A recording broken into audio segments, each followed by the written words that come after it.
Aujourd'hui, on est au Mini Palais, en plein cœur de Paris, qui fait le plaisir de nous accueillir.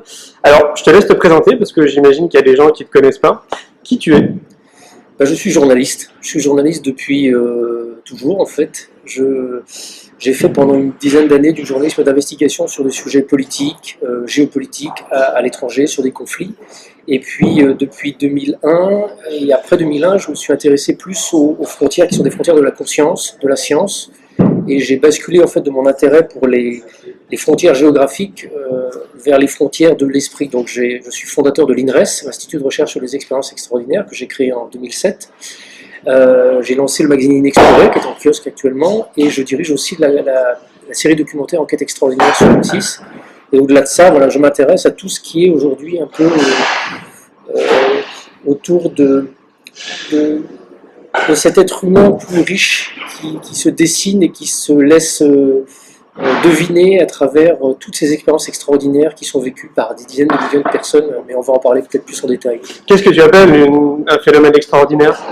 C'est tout ce qui se produit et qui n'est pas censé se produire dans notre conception de la réalité telle qu'elle est aujourd'hui en Occident, matérialiste. Je pense aux expériences de mort imminente, par exemple, des personnes qui ont eu un accident, ont eu un arrêt cardiaque et se sont vus au-dessus de leur corps en train de survoler la scène. On est tous familiers de ce type de choses. Notre vision de la réalité aujourd'hui, telle qu'elle est plus ou moins admise de façon consensuelle, c'est de dire que bon, ça doit être forcément une sorte d'hallucination, une forme d'accident cérébral dû à la circonstance dramatique, et que ça doit bien s'expliquer comme ça, parce que sortir de son corps et se percevoir de l'extérieur, ça n'est pas possible dans notre vision, dans la mesure où l'ensemble de nos processus cognitifs, perceptifs et de mémoire sont générés par le cerveau. Donc si le cerveau est en état de danger, voire en état de cessation d'activité, on ne peut plus rien percevoir, ni encore se souvenir de ce qu'on aurait perçu.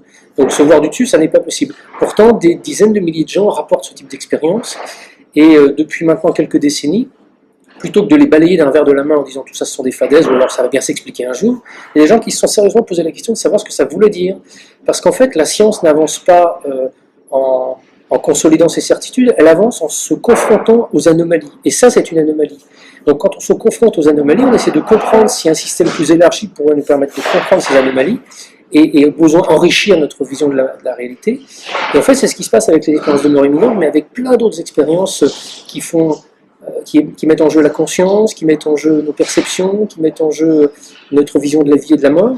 Et quand on commence à s'intéresser de façon ouverte, en suspendant nos croyances, parce qu'on a tous des croyances, qu'elles soient religieuses ou scientifiques, on s'aperçoit qu'il y a des questions qui demeurent sans réponse. Et en l'occurrence, les expériences de mort imminente aujourd'hui ne sont pas explicables par des processus cérébraux. Il y a quelque chose d'autre qui est en jeu, qui n'a pas de... qui n'a pas de cadre théorique pour être expliqué, c'est bien là le problème, mais voilà, on peut soupçonner que peut-être la conscience n'est pas effectivement quelque chose qui soit fabriqué par le cerveau, comme la bile est sécrétée par le foie, et que peut-être que le cerveau intervient d'une façon différente dans la manifestation de cette conscience, et que peut-être, voilà, ce qu'ouvre comme questionnement aussi l'expérience de mort imminente, c'est peut-être que la conscience n'est pas réductible à l'existence vivante d'un corps humain et d'un cerveau, et qu'elle vient avant, et qu'elle se poursuit après.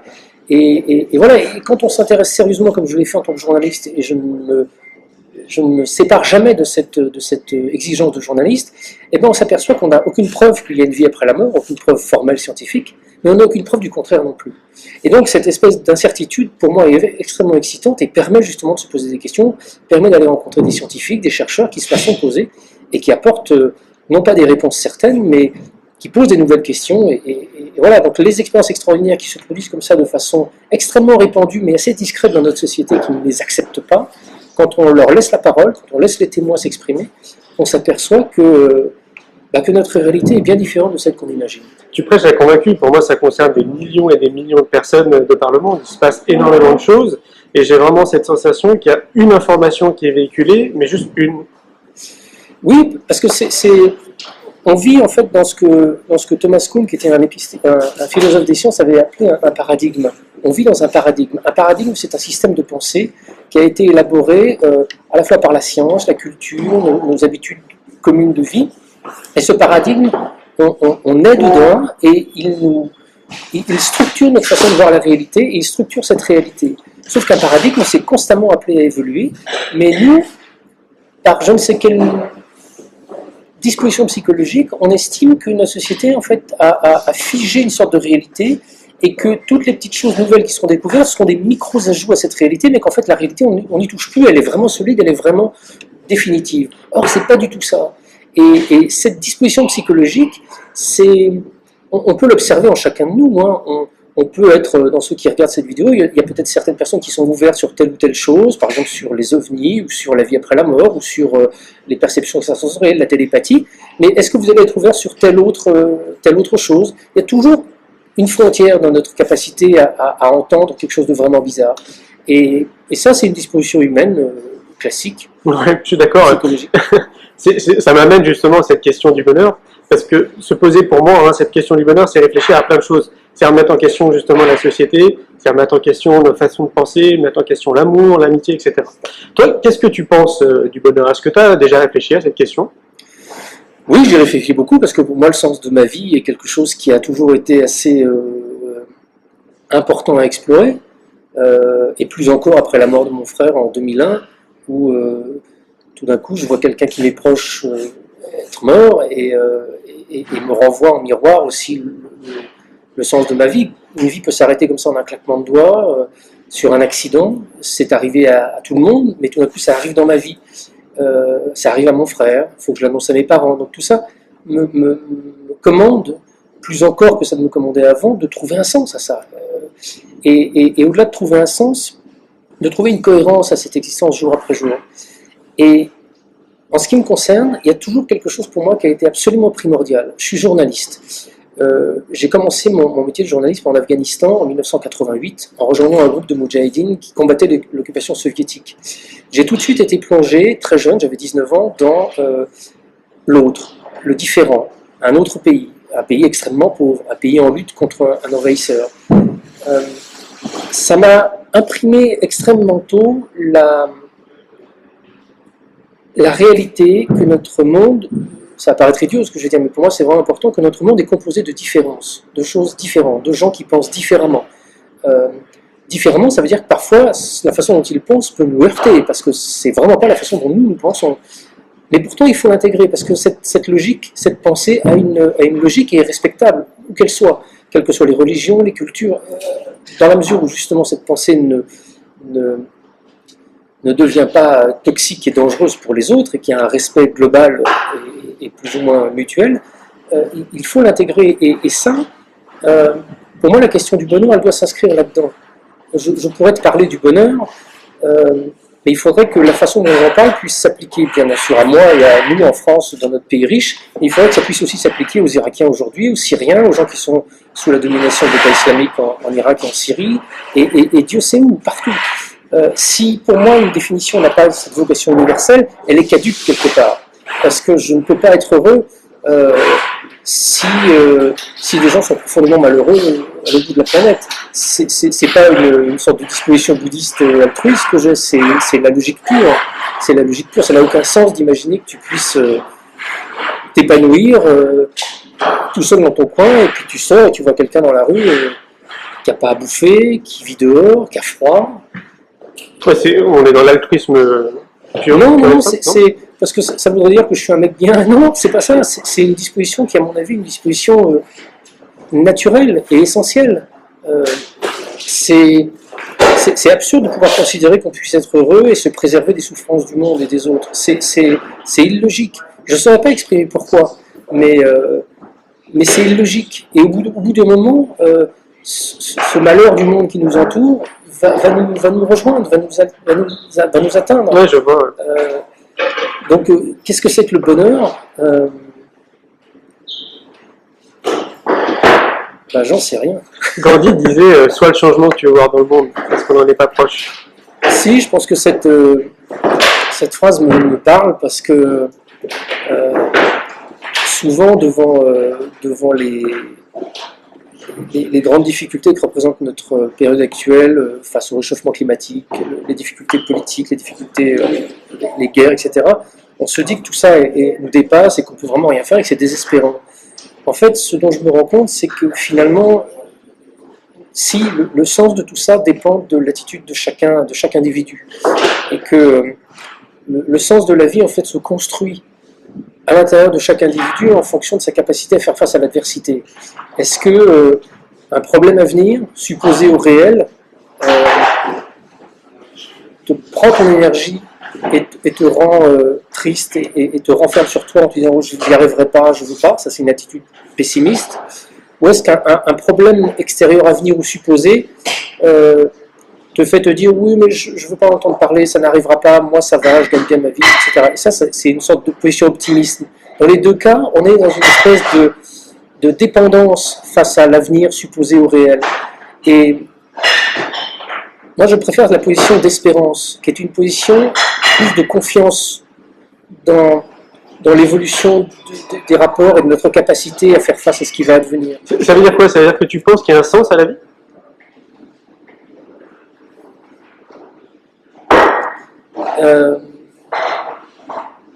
Il y a quelqu'un qui a développé une théorie du sens qui s'appelle Viktor Frankl, qui était un psychiatre autrichien qui a été déporté pendant la Seconde Guerre mondiale et qui a perdu sa femme et ses enfants en déportation, et qui, au retour, a écrit un livre dans une espèce de fureur d'écriture, quelques mois après sa libération, qui s'appelle « Un psychiatre déporté témoigne ».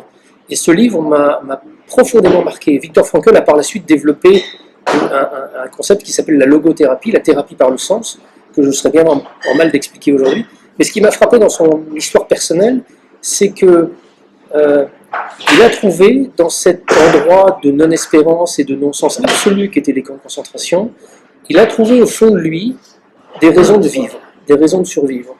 Elles n'étaient pas liées à l'espoir futur et hypothétique d'être libéré, parce que le futur dans un camp de concentration, tu peux le projeter au maximum à la soirée ou voire au lendemain en pensant avoir survécu. Mais de se projeter dans une hypothétique libération alors que tu n'es plus un être humain et que tu n'as que la mort comme perspective, c'est impossible de se projeter dans une libération. Donc la libération possible ne donne pas de sens à ta vie. De ce sens, il naît de quoi? Il naît de... C'est difficile parce que je n'ai pas vécu cette expérience-là, mais de ce que j'ai pu comprendre de son expérience, elle naît de sa capacité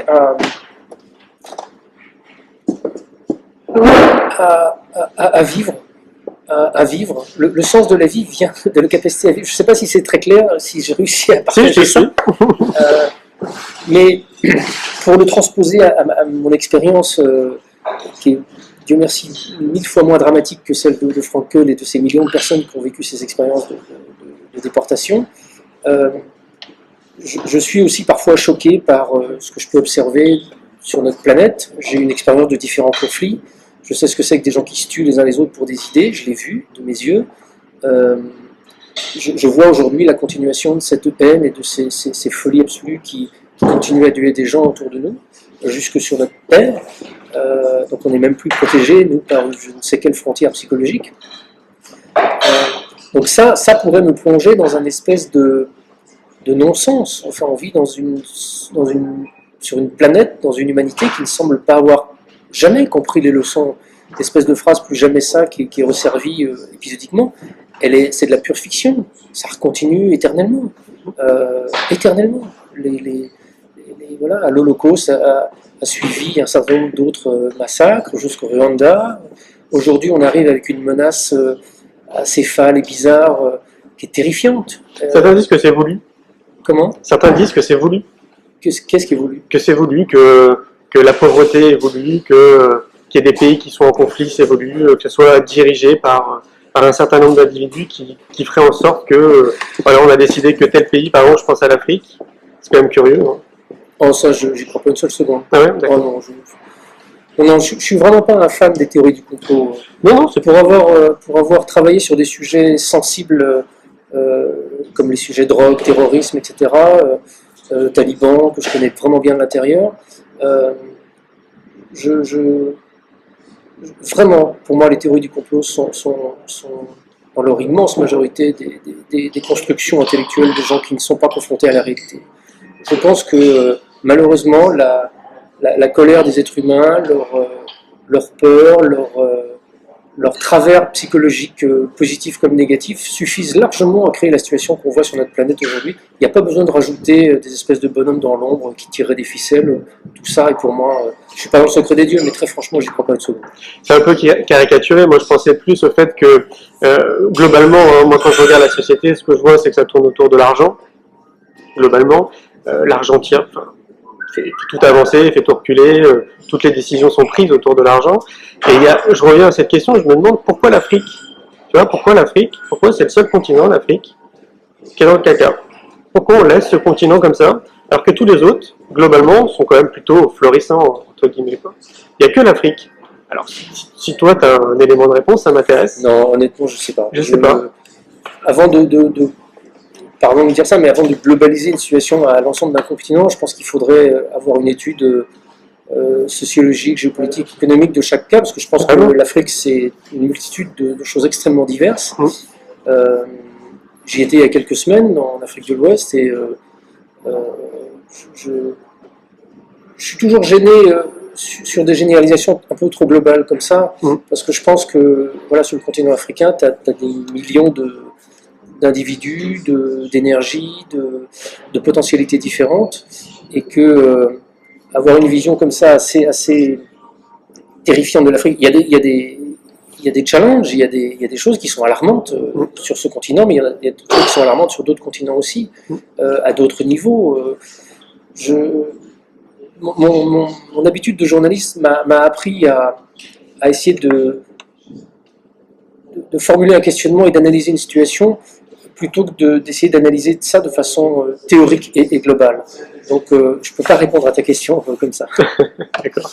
Est-ce que tu penses qu'il y aurait comme une ligne directrice, comme des outils, comme des techniques qui pourraient aider la population peut-être à être mieux, s'ils doivent être mieux, en tout cas peut-être à tendre vers quelque chose vers le bonheur, ou peut-être, tu vois, je sais pas, changer les choses s'ils estiment qu'ils sont pas bien, qu'ils sont malheureux. Est-ce que tu penses qu'il y a des techniques pour ça? Je pense qu'il faut distinguer deux choses dans la question du bonheur. Dans la façon dont on entend ce mot, il y a deux choses. Il y a à la fois la notion de très altruiste d'épanouissement de sa vie propre, qui passe par une sorte d'éthique, par une sorte de morale intérieure, par une sorte de prise en conscience de la souffrance qui est autour de nous et de sa façon à la fois d'y remédier et de ne pas se sentir non plus bouffé par cette souffrance. Ça, c'est une position qui est très, je dirais, éthique. Et puis après, tu as une autre notion du bonheur qui est peut-être souvent celle qui est entendue inconsciemment quand elle est en couverture des magazines ou quand elle est invoquée comme ça dans notre société, c'est le plaisir. Le bonheur, on l'associe au plaisir d'avoir un grand écran plasma, un boulot, pas de problème. Sauf que la vie, c'est pas avoir pas de problème. Les problèmes, c'est la vie. C'est le concept même de l'existence. Parce qu'on peut éventuellement se prémunir de tous les problèmes pendant, si on est bien né, si on a de la chance, si on a un bon boulot, si on est préservé de 1000 choses, alors ça veut dire beaucoup de si. On va éventuellement pouvoir vivre 10, 20, 30 ans préservé en disant que finalement tout est bon. Puis au bout d'un moment, on va avoir un problème de santé, on va avoir un autre truc qui va s'allumer, etc. Donc en fait, ces petits désagréments de santé vont devenir des gros accros à notre bonheur, qui n'est pas un bonheur, qui est une espèce de plaisir égoïste, et puis ça va se terminer par la mort, cette affaire-là. Donc comment intégrer cette espèce de plaisir, de consommation et de jouissance avec l'idée que dans 70, 80 ans, 90 ans, ben on meurt, et on meurt dans une espèce de désagrégation physique de notre corps. Donc pour moi, le bonheur, elle doit aussi s'inscrire dans cette durée-là. Et je pense que notre société aujourd'hui est complètement aveuglée par cette notion de plaisir. Et le plaisir, en fait, te fait refuser systématiquement la confrontation avec tout ce qui pourrait mettre en danger ce plaisir.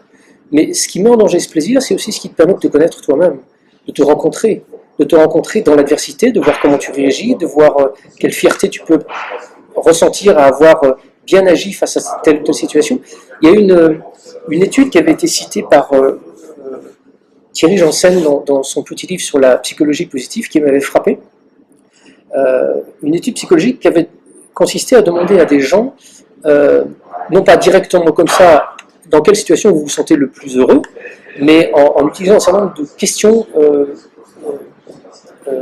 pas biaisées, mais des questions détournées, voilà, pardon, chercher le mot, pour essayer qu'ils expriment le plus sincèrement possible où est-ce qu'ils étaient le plus heureux. Et ce qui ressortait de cette expérience, c'était que c'était au boulot. On pourrait dire, non, si je te demande consciemment, tu es le plus heureux où? Ou à moi, je vais dire, peut-être sur un bateau, sur une plage, au soleil, en train de rien faire. En fait, si je te fais remplir une centaine de questions qui vont amener à savoir quel est le moment où vraiment tu as été le plus satisfait de toi-même, le plus heureux, c'est le moment où tu travailles. Le moment où tu te dépasses, le moment où tu dépasses des petits challenges. Et en fait, notre société nous a complètement fait perdre de vue que le bonheur, la satisfaction, la fierté de soi, elle vient peut-être justement de sa confrontation à ces petits challenges, des petits comme des gros. Donc, je suis personne pour donner des conseils, mais ce que j'applique dans ma vie personnelle, c'est d'essayer de ne jamais reculer trop longtemps un problème à régler, quel qu'il soit, une facture que je ne peux pas payer, n'importe quel problème, je prends les devants. Toujours prendre les devants. Pour des tout petits trucs comme pour des gros trucs. Prendre les devants, déjà ça permet de montrer qu'on a une attitude respectueuse et honnête et sincère face à quelque situation que ce soit. Ça permet en général que la solution arrive plus naturellement qu'elle ne serait arrivée si on s'était opposé en disant non, cette facture je ne la paierai pas, de toute façon je vais les avoir. Je parle de ça, mais je peux parler de plein d'autres choses. Et puis au fond de soi, voilà, on est satisfait. On est satisfait. C'est ce que j'essaie d'apprendre à mes enfants, de ne jamais reculer le moment où il faut se confronter à un problème, parce que la vie, ça n'est qu'une succession de problèmes. Donc à nous de savoir si on veut être submergé par ces problèmes qui, de plus en plus petits, vont nous submerger de façon de plus en plus importante, ou si au contraire on veut les affronter, et progressivement les problèmes vont devenir de plus en plus anodins et vont participer au contraire de... Si on demande à l'extérieur de construire notre bonheur, ça risque de mal se passer. Notre bonheur doit naître à l'intérieur, face à notre façon de faire face à un monde qui n'est pas un monde de bonheur. C'est curieux, parce que tu viens de dire que tu vois la vie comme une succession de problèmes. Une succession de problèmes, une succession de choses positives. D'accord. Mais la vie n'est pas une succession de choses sans problème. C'est ça que je veux dire. Ouais. Pour moi, aujourd'hui, les problèmes vont être de réussir à poster un courrier avant une heure précise, de trouver une place pour me garer quand j'arrive et pas être en rendez-vous. C'est des micro-problèmes. Mais si j'avais angoissé dès hier soir en disant oh là, il faut que je parte 2 heures en avance parce que sinon je risque d'être en retard aujourd'hui et je ne vais pas trouver de place, ça aurait créé une micro-perturbation en moi. Bon, c'est dérisoire comme problème, mais... Cumulé peut-être que... Cumulé, ouais. Et puis avec des choses beaucoup plus importantes et graves, si j'avais le malheur d'être comme des millions de Français sans emploi et que je dois en chercher, ça crée une situation de fragilité, ça crée une situation où on est affaibli, où justement notre bonheur est impacté. Mais je crois qu'on peut construire ce bonheur aussi dans quelques situations qu'on soit. C'est ce qui m'a intéressé justement dans la réunion de plein d'expériences de vie dans le hors-série que nous avons publié avec Inexploré au mois de novembre 2014. J'ai voulu demander à des gens, et dont certains avaient traversé des situations absolument atroces, quelles étaient leurs notions de l'espérance, et indirectement du bonheur, l'espérance étant le ferment de ce bonheur. Et une des premières personnes que je vous ai interrogées, qui est en ouverture du hors-série, c'est un monsieur qui s'appelle Samuel Pizarre, qui est un des plus jeunes rescapés du camp d'Auschwitz. Il a été déporté alors qu'il avait 14 ans, et il a vécu 2 ans en déportation avant d'être libéré. Et après la libération, il a eu un parcours un peu chaotique dans les premières années qui ont suivi sa libération. Et aujourd'hui, c'est une personnalité extrêmement importante de la vie politique et sociale. C'était un grand avocat international. Il a été conseiller du président Kennedy.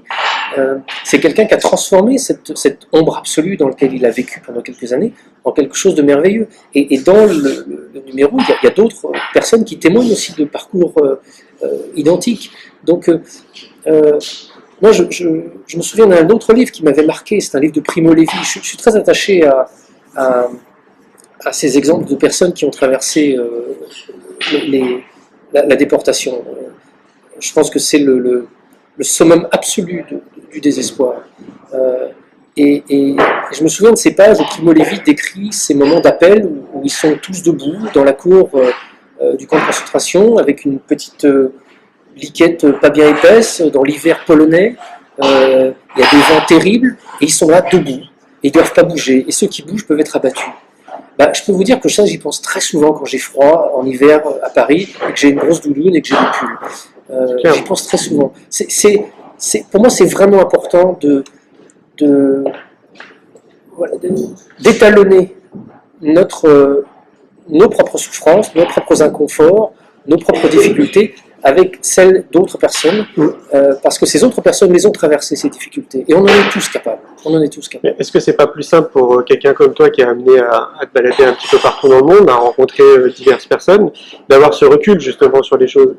Tu penses pas que c'est plus simple pour quelqu'un qui est au cœur des choses, plutôt qu'une personne qui fait son travail quotidien? Tu vois ce que je veux dire? Moi, je te parle de mon expérience. C'est vrai que cette expérience, elle est nourrie des rencontres que j'ai faites, des voyages que j'ai faits, des situations auxquelles j'étais confronté. Et c'est vrai que de se replonger épisodiquement, physiquement dans d'autres parties du monde et de voir les difficultés, de voir la pauvreté qui peut y avoir encore dans des grandes parties de notre planète, de le voir physiquement et de le constater, ça aide à étalonner. C'est vrai qu'une personne qui n'aura jamais voyagé ou qui sera allée uniquement dans des endroits proches n'aura pas été confrontée physiquement. C'est vrai que moi, les premiers voyages en Inde, il y a 25 ans, et en Asie du Sud-Est, étaient impactants. J'avais 20 ans, j'avais besoin de comprendre comment une telle différence de richesse et de confort pouvait exister sur notre planète, alors que nous sommes tous des êtres humains qui avons le même sang qui coule dans nos veines. Carrément. Et quelque part, c'est un peu le travail que tu fais avec Inexploré. Tu apportes une lumière auprès d'une population qui est désireuse d'informations et qui s'intéresse à des sujets qu'on ne traite pas dans d'autres magazines. Quelque part, tu le fais avec Inexploré.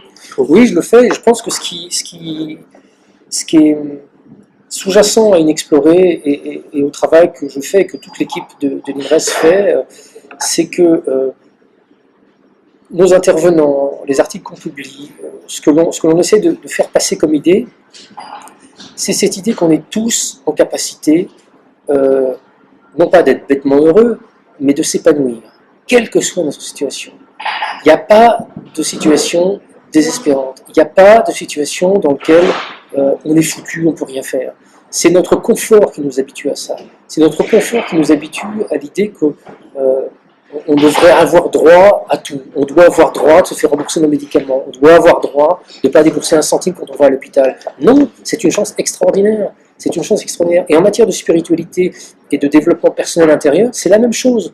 On attend d'une spiritualité qu'elle fasse tout pour nous. On attend d'un prof de yoga qui nous apprenne à méditer et hop, ça doit marcher comme ça instantanément. Non, c'est un risque quotidien, c'est une mise en danger quotidienne. La méditation, moi j'aime beaucoup ce qu'en dit Fabrice Midal, qui est un ami et qui est intervenu plusieurs fois à l'INRES, c'est une prise de risque quotidienne. La méditation ne doit pas servir à nous déstresser, ça n'est pas un outil utilitaire de notre société. La méditation, c'est une posture de mise en danger quotidien de soi face à soi. Et je crois que c'est ce qu'on essaye de façon très très diverse à défendre au sein d'Inexploré et de l'INRES, c'est que dès lors qu'on prend le risque de se confronter à soi, on peut trouver des grandes richesses et des graines d'épanouissement. Il faut juste prendre le risque. Sortir de sa zone de confort quelque part. Exactement. Ouais. Parce que notre zone de confort, la vie va nous en sortir. Oui, de toute façon. Donc autant le faire soi-même, comme ça on prend l'initiative. Je suis bien d'accord. Ouais. Tu pratiques toi la méditation? Non, j'y arrive pas. Ah ouais.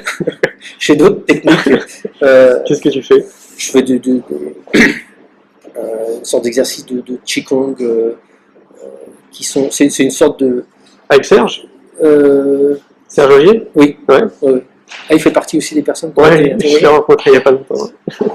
Oui, ça me correspond plus parce que c'est plus actif, mais encore une fois, là, c'est vraiment tout à fait personnel. Mais c'est à la fois physique et mon corps est impliqué, et c'est à la fois un moment aussi que je m'impose et que je prends au quotidien pour ne plus penser et être dans une forme de travail corporel. Donc ça me correspond plus à aujourd'hui dans le cheminement de vie que je suis.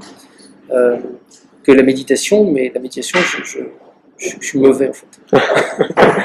Tu as été au Bhoutan? Non, Non? jamais. Tu sais qu'on là-bas on mesure le produit intérieur du bonheur. Oui. Ouais. Ça t'a jamais traversé l'esprit d'aller voir ce qui s'y passe là-bas? Non, parce que on avait relayé cette information, effectivement. Je connais bien les pays alentours. Je sais que le roi du Bhoutan a été très, très, très, très, très actif à essayer de préserver son pays, justement, de ce qui s'était produit dans le pays d'à côté, au Népal, qui a été complètement cannibalisé par le tourisme et par le tourisme de masse, pollution et problèmes environnementaux. Donc je sais que par une politique extrêmement ferme et coercitive, le roi du Bhoutan réussit à préserver ça. Mais voilà, j'en sais pas plus. J'ai un bon ami qui voyage souvent, qui est amoureux de ce pays, mais je ne le connais pas. Tu as des personnes qui t'ont marqué. Tu citais les personnes qui ont traversé Auschwitz. Est-ce qu'il y a d'autres personnes à travers les interviews que tu as pu réaliser?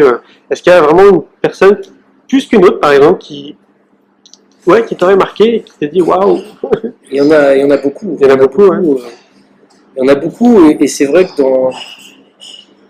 de façon quotidienne, dans le métier que je fais aujourd'hui, à m'occuper du magazine Inexploré et de l'INRES, c'est vrai que je suis confronté épisodiquement à des gens qui m'impressionnent beaucoup. On parlait du hors-série qu'on a publié à l'automne 2014, il y a plusieurs personnages qui m'ont fait pleurer en faisant leur interview, que je n'avais pas réalisé, que des journalistes de l'équipe ont réalisé. Récemment, dans le prochain numéro d'Inexploré, on publie une interview de Thich Nhat Hanh qui a été réalisée il y a quelques mois avant qu'il ne soit dans l'état de santé dans lequel il est aujourd'hui.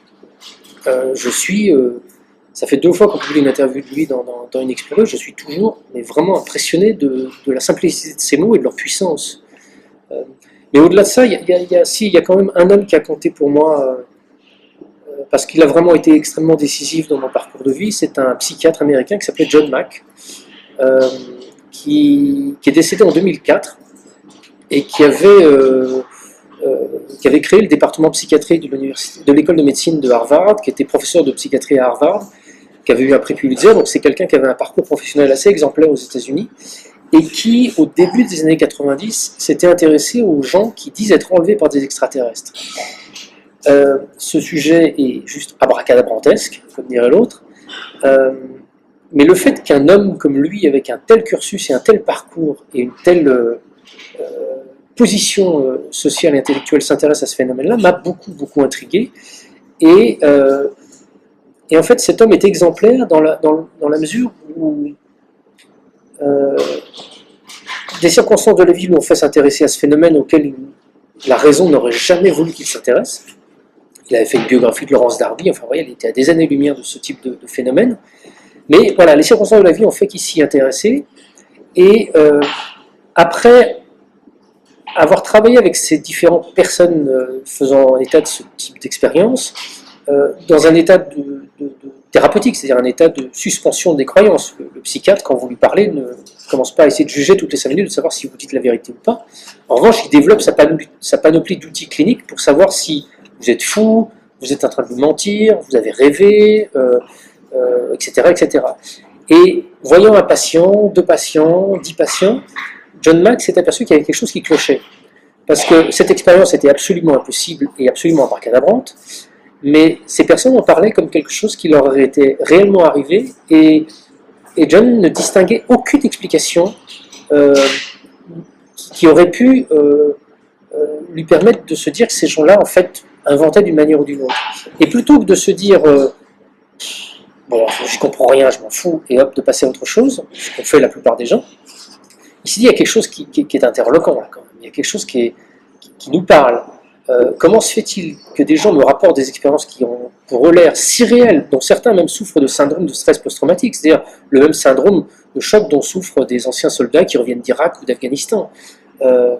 Comment se fait-il que ces gens-là souffrent de tels syndromes? Comment se fait-il que je ne puisse pas identifier de source de pathologie X ou Y qui expliquerait ces expériences-là?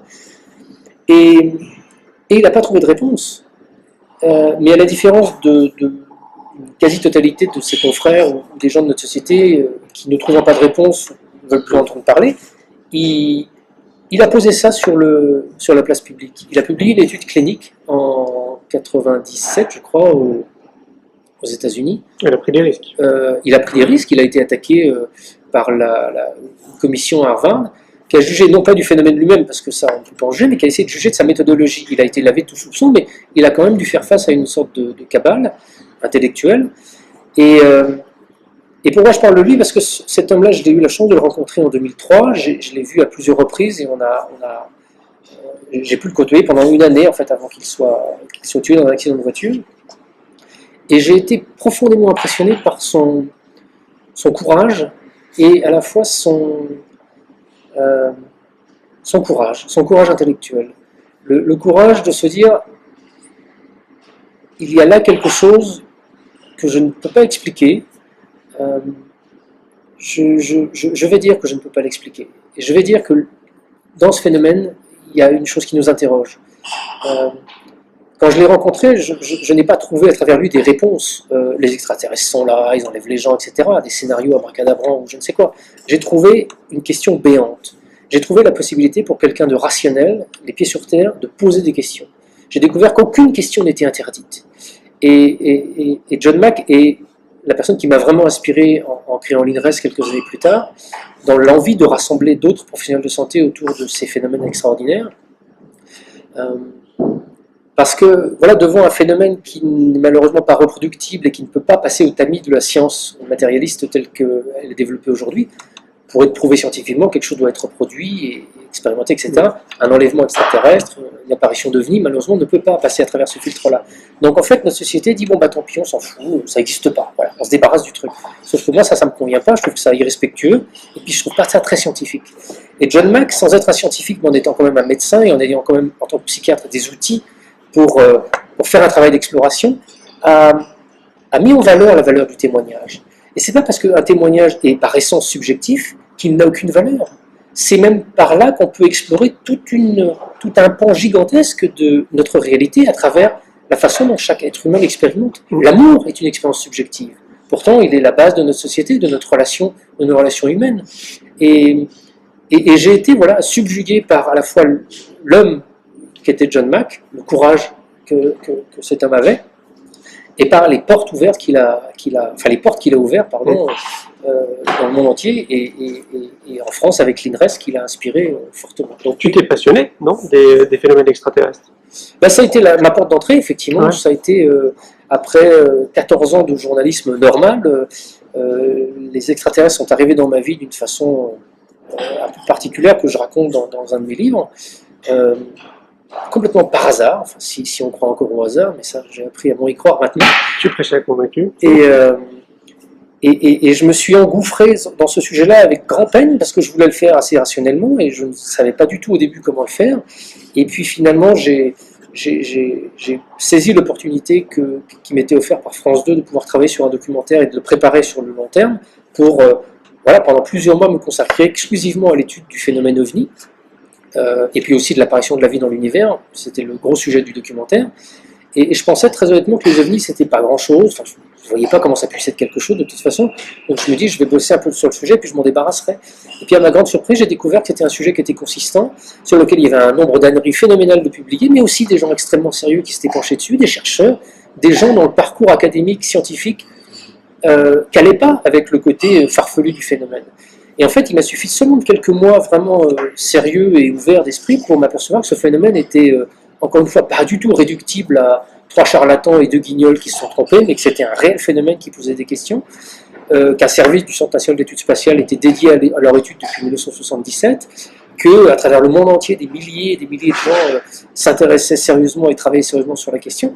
Voilà. Et dans ce contexte-là, je découvre l'existence de John Mack, donc je découvre la phase 2 du truc, c'est-à-dire que non seulement le phénomène OVNI est une réalité, il n'est pas explicable par quelque moyen que ce soit, encore une fois, sur tous les cas rapportés par les témoins, il y en a une certaine proportion qui sont finalement explicables, il y a des confusions, il y a plein de choses naturelles, mais il reste une proportion non négligeable et importante de cas qui ne reçoivent aucune explication, mais qui pourtant décrivent un phénomène matériel, réel, qui a parfois laissé des traces sur des radars, qui a été observé par des gens en plein jour, qui a des vitesses de déplacement absolument inimaginables et impossibles.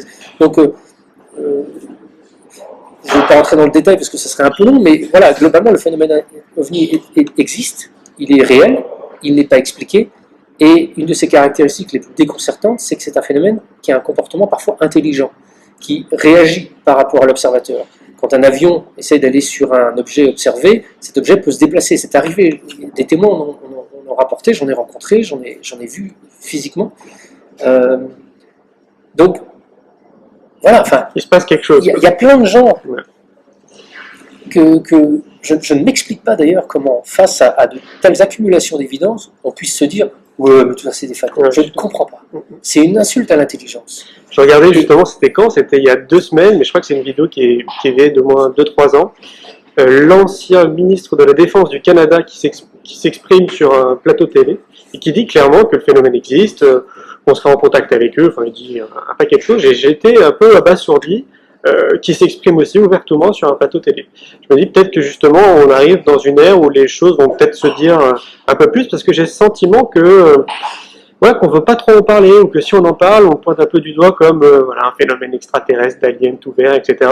Alors que c'est, à mon sens, sûrement une réalité, comme tu le dis. Oui, mais il y a beaucoup d'amalgame en fait, et le problème c'est que c'est un peu un serpent qui se mord la queue. Quand personne n'ose en parler, personne n'en parle, et du coup, les seuls qui en parlent, ce sont ceux qui ont le moins à perdre, et en général, ce sont les personnes les moins crédibles. C'est pas un jugement de valeur sur la qualité des témoins, c'est que face à un phénomène ovni, on a plutôt envie d'entendre parler un général de l'armée de l'air plutôt qu'un pompiste du fin fond du Wisconsin qui aurait été témoin d'un truc, mais qui boit un jour sur deux. Et malheureusement, c'est plus le pompiste qui va parler parce qu'il n'a rien à perdre plutôt que le général. Sauf que des généraux, il y en a qui parlent. J'en ai rencontré. J'ai publié en France un livre d'une journaliste américaine qui s'appelle Leslie Kean, qui est un livre qui est prodigieux parce qu'il fait vraiment l'inventaire et la présentation du phénomène tel qu'il est aujourd'hui à notre connaissance et accessible. Il y a un certain nombre de gens de très haut niveau qui collaborent à ce livre-là. Et voilà, donc je pense qu'il faut, on en revient à ce qu'on disait tout à l'heure, prendre le risque de se confronter à quelque chose qui est inconnu. Et quand j'ai eu la chance d'avoir la vie qui m'a amené à réaliser ça, j'ai découvert que derrière le phénomène ovni, il y avait ce qu'on appelait un comportement intelligent. Ça m'a amené à faire la découverte du travail de John Mack et d'autres personnes sur ce phénomène des enlèvements extraterrestres. C'est la chose la plus abracadabrante et folle qu'on puisse imaginer, et pourtant elle ne s'explique pas. Et pourtant, non, c'est pas des rêves, non, c'est pas des gens qui ont confondu, ou une espèce d'expérience psychologique ou je ne sais quoi. Non, ces gens-là parlent d'une expérience qu'ils ont réellement vécue. Et moi, en tant que journaliste, je me suis toujours arrêté là. C'est-à-dire que je ne peux pas aller au-delà. Déjà, c'est pas mon boulot d'avoir des idées. Mon boulot, c'est d'être neutre et de rendre compte de ce que ces gens-là rapportent. Donc ça m'arrange, parce que si je devais avoir une idée sur ce phénomène, je serais bien mal. Et en général, ce que j'observe, et ce que j'observe depuis plusieurs années, dans le domaine de l'extraordinaire au sens large, quel qu'il soit, ceux qui ont les certitudes les plus ancrées, en général, je m'en méfie. J'ai plus de respect et de confiance à entendre les gens qui sont dans un questionnement sincère, quel que soit leur sujet, face à la mort, à la vie après la mort, face à la question des ovnis, face à la question des esprits ou je ne sais quoi. Je m'aperçois que ces sujets-là sont tous réels. Simplement, ils dessinent une réalité qui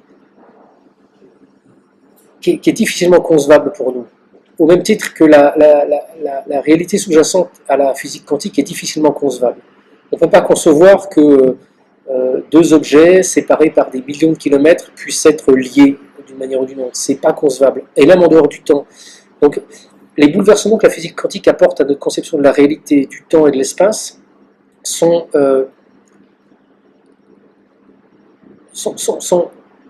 inconnaissables pour nous. C'est pour ça que d'ailleurs les physiciens et les mathématiciens ne réussissent à explorer ces notions-là qu'avec des équations, avec de la mathématique. Il y a quelques philosophes qui s'aventurent un petit peu dans le domaine de la physique quantique. Il y a un monsieur qui s'appelle Bernard d'Espagna, qui est à la fois physicien et à la fois philosophe, qui fait un travail de réflexion mais absolument extraordinaire sur les concepts de la physique quantique. Mais voilà, et sur nos sujets, quand je rencontre un chaman qui me parle des esprits, quand je rencontre quelqu'un qui est sorti de son corps pendant une expérience de mort imminente, quand je rencontre quelqu'un qui communique avec des morts parce qu'il est médium, quand je rencontre quelqu'un qui dit avoir été enlevé par des extraterrestres, il y a des choses qui sont familières, c'est-à-dire qui où on pourrait s'imaginer, je peux imaginer ce que c'est que de voir un petit bonhomme entrer dans la pièce, je peux imaginer ce que c'est que d'être au-dessus de mon corps et de me voir, je peux imaginer ce que c'est que de voir une personne défunte apparaître ou l'entendre dans ma tête. Sauf que pour cette part avec laquelle on peut s'identifier, il y en a une autre qu'on oublie un peu trop souvent, avec laquelle on n'arrive pas à s'identifier, et que les témoins ont le plus grand mal à expliquer. C'est quelque chose, enfin tous les livres sur l'expérience de mort imminente, tous les témoins vous disent « je ne peux pas vous raconter ». Ils passent un livre entier à vous dire « je peux difficilement vous décrire ce que j'ai vécu ». Donc, dans cette partie justement qui n'est pas descriptive, que les témoins ne peuvent pas partager, c'est là, je pense, où réside le profond mystère et la profonde difficulté qu'on a à accepter ces autres réalités. Et je me souviens d'un jeune garçon qui avait été un des assistants de John Mack, qui vivait lui-même ce type d'expérience. Il m'a dit, vous savez, quand ces êtres arrivent, quand une expérience d'enlèvement commence et que ces êtres arrivent dans notre espace, c'est comme si deux réalités se rencontraient.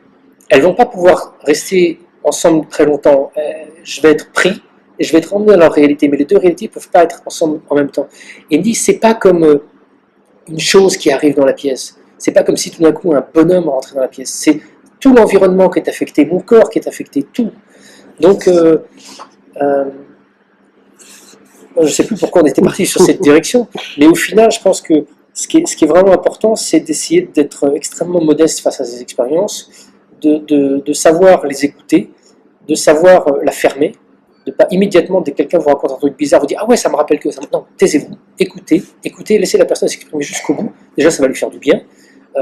Dites-lui éventuellement « Ah oui, c'est marrant, mais j'ai entendu d'autres personnes me raconter les mêmes histoires. » Enfin, si ça vous est vraiment arrivé.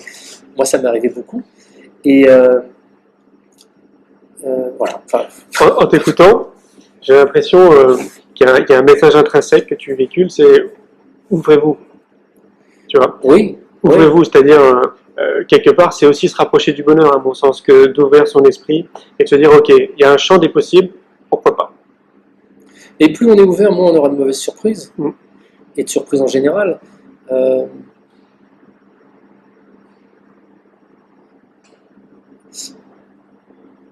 Ouais, en même temps que tu me posais la question, je voulais dire quelque chose, mais tout d'un coup, c'est parti.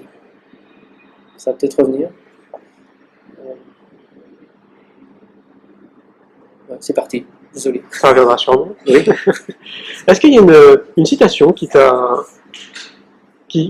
t'habite souvent, que tu as chez toi, par exemple, qui est comme une espèce de leitmotiv, ou tu y repenses souvent? Moi, Gandhi, elle me plaît beaucoup, cette citation, soit le changement que tu veux voir dans le monde. Je trouve que c'est une vérité vraiment absolue. C'est pas une citation, c'est une petite phrase que j'ai imprimée, et encore une fois, ça se rapporte à la Seconde Guerre mondiale. Je dois être assez focalisé là-dessus, pardon, mais c'est une histoire. Alors, je pense qu'elle est véridique, mais je n'ai pas pu la vérifier. Elle est rapportée par Guy Ritchie, qui est un médecin psychiatre, qui est un des premiers à avoir vécu une expérience de mort imminente. Il a vécu une expérience de mort imminente pendant la Seconde Guerre mondiale, avant la Seconde Guerre mondiale, pardon. Et son livre a été publié juste après que Raymond Moody ait publié son premier livre sur l'expérience de mort imminente. Et Guy Ritchie raconte dans son petit livre son expérience de mort imminente, puis après il raconte qu'il fait partie des troupes américaines qui débarquent en France et qui libèrent la France et puis l'Allemagne. Et il y a une petite séquence où il est dans un des camps de concentration, je ne sais plus lequel, et ils doivent gérer voilà, les survivants qui sont là, et ils ont besoin, pour essayer de travailler dans cette situation où il y a beaucoup de nationalités différentes, ils ont besoin de trouver un traducteur. Et il y a un petit bonhomme qui fait partie des survivants qui se présente et qui leur dit je peux vous aider parce qu'il parle polonais, hongrois, russe, français. Et ce type les aide, et Guy Ritchie raconte que ce type est assez impressionnant parce qu'il est tout le temps, il a l'air très cultivé, mais il est extrêmement disponible, tout le temps effacé, il rend service. Et à un moment, intrigué par le personnage, Guy Ritchie lui demande de lui raconter son histoire. Et le type lui dit, bah, écoutez, j'étais avocat, je suis polonais, j'étais dans le ghetto, je me demande si c'est pas le ghetto de Varsovie, et au moment de la liquidation du ghetto, on a été descendu de notre immeuble avec toute ma famille, et là, je ne sais pour quelle raison, les Allemands ont tué tout le monde, devant moi, ma femme, mes enfants, toute ma famille, et moi, ils m'ont laissé vivant, parce qu'ils avaient besoin de moi pour je ne sais plus quoi. Et ce type dit, à cette seconde-là, il a fallu que je décide. La vie m'imposait de décider. Est-ce que je haïs ces Allemands qui viennent de tuer tout le monde? Mais si je fais ça, je vais être prisonnier de cette haine toute ma vie. Et à l'inverse, ce type dit, à cette seconde-là, j'ai fait le serment d'aimer toute personne qui se présenterait devant moi, quelles que soient les circonstances. Quand j'ai lu ça, moi, ça m'a saisi. J'ai essayé de retrouver la trace de ce type-là. Malheureusement, Guy Ritchie est décédé. Ce témoin, éventuellement, est décédé aussi. J'ai essayé de faire une enquête, je n'ai pas poussé énormément, mais j'ai essayé de voir si cette histoire était réelle. Je ne vois pas pourquoi cette histoire serait fausse. Ce type racontait son expérience de mort imminente et son expérience de soldat. Mais voilà, cette histoire m'a vraiment profondément marqué. Et je pense qu'elle résume de façon, si elle est réelle, mais même si elle n'est pas réelle, elle résume de façon poétique le choix qui nous est demandé à chacun de nous. Face aux petits et gros problèmes de l'existence, qu'est-ce que l'on décide? Tout de suite. Pas plus tard, pas quand ça ira mieux, pas quand il fera froid, pas quand il fera chaud. Tout de suite, qu'est-ce qu'on décide? Est-ce qu'on décide d'être en colère et en rébellion contre ces méchants qui nous font du mal, ou cette méchante adversité, etc. Ou est-ce qu'on décide soi-même de se dire rien ne m'atteindra, et je ne veux dégager que de l'amour. Et je pense que aujourd'hui, depuis ce début d'année 2015, les circonstances internationales nous posent très sérieusement cette question-là. Est-ce qu'on veut se mettre à haïr les méchants, ou à se dire que c'est peut-être pas si simple que ça? Merci Stéphane. Merci à toi.